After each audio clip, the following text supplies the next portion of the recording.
चलो ये क्वेश्चन देखते हैं। A plank with a box on it at one end is gradually raised about other end. इसको ये एंगल धीरे धीरे बढ़ाते गए, राइट, इसको ऊपर ऊपर ऊपर ऐसे लेते गए।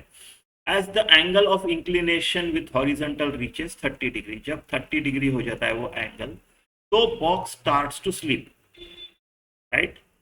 So at 30 degree, box starts to sleep and slides 4 meter down the plank in 4 seconds. फिर एक बार स्लाइड होने लग गया तो 4 मीटर 4 सेकंड में जाता है। The coefficient of static and kinetic friction between the plank and box will be. तो जब 30 डिग्री एंगल हुआ तो इट स्टार्ट्स स्लीपिंग। ये काम से हमको मिल जाएगा स्टैटिक फ्रिक्शन, राइट। तो starts to sleep, starts to sleep at 30 degree. इस चीज का उपयोग करके मैं बोलता हूं कि भाई ये mg है, तो ये कितना आएगा mg sin 30। ये फोर्स जब 30 डिग्री का एंगल होगा तो ग्रेविटी, ये वेट का कंपोनेंट mg sin 30 होगा। इसको एक फ्रिक्शन देगा, राइट, स्टैटिक फ्रिक्शन कितना आएगा वो म्यू एन। एन कितना आएगा, ये कितना आएगा, ये आएगा mg cos 30। अगर ये mg sin 30 है तो ये mg cos 30 है, तो ये आएगा n। n किसके बराबर आएगा, mg cos 30 के बराबर।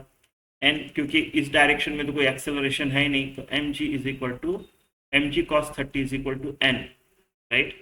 तो अगर मैं अबाउट टू स्लिप है यानी there is no motion, right, तो मैं इन फोर्सेस को बैलेंस कर सकता हूँ। तो क्या आएगा फिर मेरा mg sin 30 is equal to mu N होगा अबाउट टू स्लिप वाले केस में, राइट। तो mg sin 30 is equal to mu S है ये, म्यू एस एन। एन की जगह क्या आएगा mg cos 30। देखो यहाँ पे तो mg गया, राइट। तो mu S is equal to sine 30 upon cos 30, ऐसा आएगा।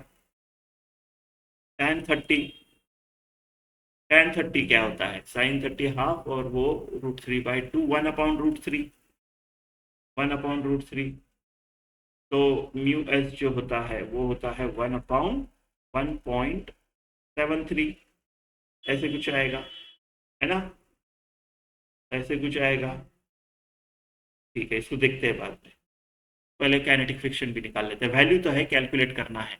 तो काइनेटिक फ्रिक्शन, अभी मान लो वो स्लाइड होना शुरू हो गया, स्लाइड होना शुरू हो गया तो उसको इधर एक ऐसा एक्सेलरेशन रहेगा। वो एक्सेलरेशन क्या रहेगा जब स्लाइड हो रहा है, तो जब स्लाइड हो रहा है तो वो एक्सेलरेशन जो रहेगा वो रहेगा एम नहीं, एक्सेलरेशन में जी आएगा ना, जी साइन 30 माइनस म्यू के, राइट, जी कॉस 30। सेम देखो, सेम इधर म्यू के एम जी कॉस 30 रहेगा ना, फ्रिक्शन म्यू एन। तो एक्सेलरेशन आपका ऐसा रहेगा जी साइन 30 माइनस म्यू के जी कॉस 30, है ना। सेम म्यू एन ही रहेगा, बस कोएफिशिएंट ऑफ फ्रिक्शन चेंज हो जाता है। तो जो मेरा इस वक्त का एक्सेलरेशन रहेगा वो रहेगा g/2 साइन 30 माइनस म्यू के जी कॉस 30 यानी g√3/2। ये एक्सेलरेशन रहेगा मेरा, राइट। इस एक्सेलरेशन के साथ वो 4 सेकंड में 4 मीटर जाता है, राइट। तो s इज इक्वल टू, और रेस्ट से शुरू करता है तो u 0 है ना, u 0 है, तो 4 मीटर हाफ ये वाला एक्सेलरेशन एंड 4 सेकंड में यानी 16, 4 का स्क्वायर टी स्क्वायर, ये वाला एक्सेलरेशन यानी g/2 माइनस म्यू के g/2 माइनस म्यू के g/√3, ऐसा g√3/2, g√3/2, ऐसा ये है, ये है, ठीक है।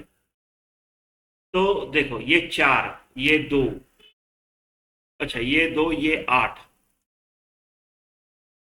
ये 2 कॉमन 4, ये 4 भी गया यानी मेरा g माइनस म्यू के g√3 ये जो चीज है ये 1 के बराबर है।